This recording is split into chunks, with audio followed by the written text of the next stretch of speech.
8 سال میخوان وام رو بهمون بدن. الهی شو. الان بازرس میاد. دخترم تو لباس پاره نداری؟ لباس پاره برای چی؟ بگیر بابا جان. من اینو نمیپوشم. 50 گیگ اینترنت برات میگیرم. چرا میپوشم؟ اتفاقا تنخورش خیلی قشنگه. اومد. زود باشین. بفرمایین. پارگیش دیده میشه؟ سلام. بازرسای جدید ماشاءالله.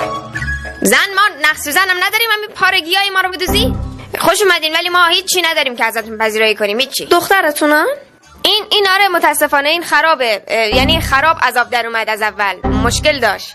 ما کلا میخوایم وام بگیریم که اینو دوا درمونش کنیم. هیچی هم نداریم. باشه کلن. من مزاحمتون نمیشم. ببخشید با واممون موافقت شد؟ والا راستش من واسه امر خیر مزاحم شده بودم. واسه اسقرمون. یه دور بزنیم حالا برمیگردیم. باید جواب قلبی. حالا چقدر بود وام 20 صحابه؟ 5 میلیون. بزن 3 فوتباله. چیزایی مونده که